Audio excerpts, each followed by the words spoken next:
Bago magsimula itong Game 5 ay mukhang kinakailangan ng kumuha talaga ng San Miguel ng isang bagong point guard. Totoo, maganda yung naging simula ni Chris Ross, sunod-sunod yung mga 3-point shot niya. Pero nung endgame ay wala na itong naibuslo na 3-point shooting at hindi naman talaga consistent si Chris Ross pagdating sa opensa. At isa pa, ito naman si Wami Tiongson, hindi maganda nilalaro buong serye. Sa opensa o depensa, hindi makapag-contribute. Kaya nga hindi na siya ginagamit. Ang ginagamit ngayon ng SMB na point guard, si Chris Rosales o di kaya itong si Jeron Teng.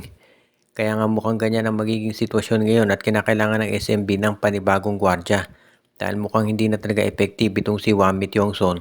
At syempre si Chris Ross hindi naman niya kaya na siya lang mag-isa. Kaya mukhang kinakailangan talaga na gumawa ng paraan itong San Miguel na makakuha ng bagong guard. Well, marami naman dyan talaga sila na pwedeng makuha. Sa Terra Firma lamang nandiyan si Mark Nonoy.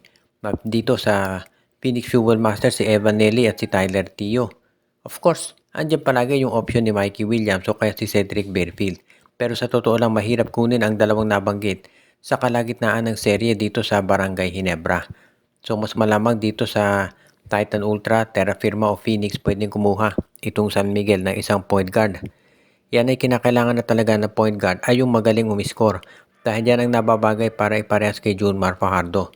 Nakita naman natin ang ginagawa ng Barangay Hinebra. Hinahayaan nila ito si Chris Ross na tumira ng 3 dahil alam nila na ito yung mas malamang na hindi papasok. Si Wami Tiongso naman ganun din. Mahina na yung opensa, ang hinali lalo sa depensa. Kaya kinakailangan na talagang kumuha ng San Miguel ng mga bago na mga players na may dadagdag dito sa kanilang roster. Partikular na dito sa point guard. At alam naman yan ni Coach Leo Austria. Kaya nga ito talaga yung posisyon na talagang hinahanap nila at gusto nila na maidagdag dito sa San Miguel Beermen. Posible nga ba na magkaroon ng trade itong si Coach Yeng Giao, Rain or Shine at dito sa Blackwater Bossing? Isa yan dito sa mga posibilidad na nakikita natin pero hindi lang dito sa Blackwater. Actually, tinitignan din daw ni Coach Yeng kung pwede sa Phoenix ay makuha niya ito si Kai Balungay. Kaya nung naibalita natin dati kung hindi si Christian Davida, itong si Kai Balungay naman ang tinitignan ng Rain or Shine na pwedeng big man na maisama dito sa kanilang roster. Dahil parang yan talaga ang kinakailangan ngayon ng Rain or Shine. Isang sentro na tutulong dito sa napakarami nilang mga wingmen. Kaya nga kung ikaw ang Rain or Shine ni Last of Painters, kinakailangan talaga na makagawa ka ng paraan para masiguro na magiging mas maganda yung lineup mo para sa susunod na mga conference. Medyo disappointing kasi nangyari dito sa Philippine Cup. At alam nga natin na na-injure si Kid Datu. Pero yung pagkuha dito kay Kai Balungay, mareresolve ba yung ganyang klaseng problema? Kaya nga sa tingin ko, itong si Kai Balungay kung mapupunta yan sa Rain or Shine, magiging instant contender itong ROS. Dahil napakahusay nitong player at nababagay siya dito sa ginagawang mga plays ni Coach Yeng Giao. Kaya nga sa tingin ko hindi talaga magiging problema dito kung siya ang masasama dito sa lineup ng Rain or Shine Elasto Painters. Kinakailangan lang siyempre maganda yung offer na ibibigay nila para dito. Kaya nga masisiguro natin na kung itong si Coach Yeng Giao gagawa ng move para makakuha si Kai Balungay, may kakaroon niya ng suporta dito sa management ng Rain or Shine. At yan naman talagang importante para dito sa kanila. Masiguro na magkakaroon ng pagbabago dito sa kupunan ng Elasto Painters para naman at least makaabot sila dito sa finals na siyang matagal na nilang inaasam. Alam natin na si Coach Yeng Giao mahusay na coach yan. Pero kinakailangan siyempre ng mga player na magagamit niya para masiguro na yung kanilang magiging laro ay sabi na nating makakasabay dito sa SMC at sa MVP group na sobrang lakas ng mga lineups ngayon.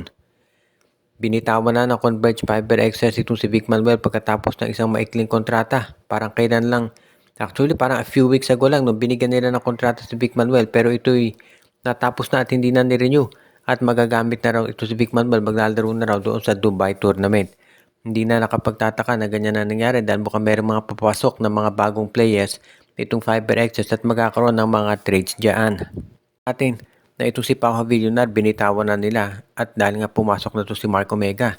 Plus dahil dito sa posibleng trade kay Alex Stockton, baka meron pang makakuha ng mga big men itong si Coach Delta Pineda at yan ang dahilan kung bakit hindi na magkakaroon talaga ng tinatawag na lugar para kay Vic Manuel dyan. Ganun pa man, nagpasalamat si Vic Manuel at ang balita natin meron namang mga bagong team sa paglalaruan nito kaya hindi magiging problema yan. At kung ikaw naman ang Converge Fiber Excess, hahanap ka na ng mga bagong players na pwedeng maisama dito sa iyong lineup para maging mas maganda yung magiging laro nila. Dahil alam natin na hanggang ngayon ay disappointed pa rin ang Converge dito sa nangyari sa Philippine Cup dahil sila ang may twice to beat advantage kontra dito sa Barangay Ginebra. Kaya nga, kung ikaw itong Converge Fiber XS, mas mabuti na gawan mo na ng paraan as soon as possible para masiguro na yung lineup mo magiging isa na dito sa mga pwedeng lumaban dito sa PBA. At kapag nakakuha sila ng isa pang big man na katulad ni Big Man Bell na marunong pumoste at merong outside scoring, makatutulong yan dito kay Justin Arana, Justin Baltasar at doon sa iba pa nilang players.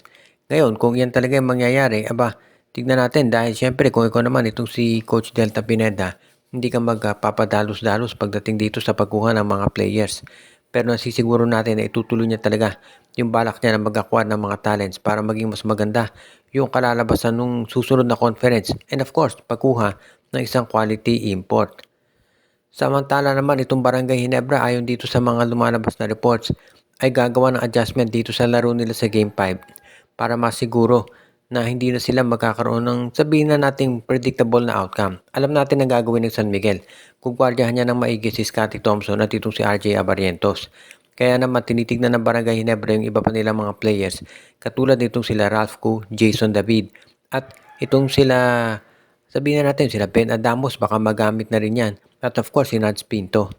Alam ng Barangay Ginebra na kung bench depth ang pag-uusapan mas malalim ang San Miguel. Pero credit to sa mga players nila nag-i-step up talaga. Ang gusto ngayon itong si Coach Team ko na mangyari, nabigyan lamang sila ng fighting chance against dito sa San Miguel. Alam natin na ang Barangay Ginebra gagawa talaga at gagawa ng paraan para manalo sa Game 5 dahil nga yung manalo dyan, isang panalo na lang, pasok na sa finals. Kaya nga ngayon itong si Coach Team Cone, inaasahan niya na yung iba niyang players katulad nila Norbert Torres ay lalong mag-i-step up para mabigyan sila ng mas magandang tsansa na manalo. Kaya nga itong gagawin ni Coach Team Cone adjustment sa Game 5, sigurado na magugulat ang San Miguel dyan dahil mas marami siyang gagamiting players ngayon para mabigyan sila ng oportunidad na maging mas maganda yung nilalaro.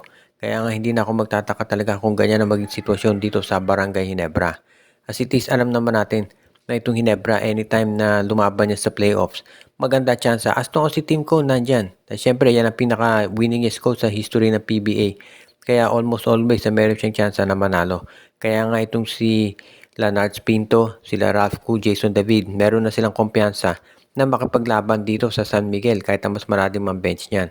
At alam naman natin na gagawa talaga ng paraan dito si Coach Team para masiguro na at least magkakaroon sila ng oportunidad na magkaroon ng mas magandang tsansa pagdating dito sa pakikipaglaban sa SMB pati na rin dito sa iba pang mga teams na sa PBA. Binabati natin yung ating mga taga-subaybay na sila Joshua Giray, Espejo at Rosales family, si Anthony Alon, si Ireneo Salangsang, si Dexter Domer, si Mon de Guzman, si Malyari Mascarillas, si RG Bueno, si Katsakino Dukusin, si Dexter Domer, at pati na rin si Jonel Alagon at yung iba pa nating mga regular viewers.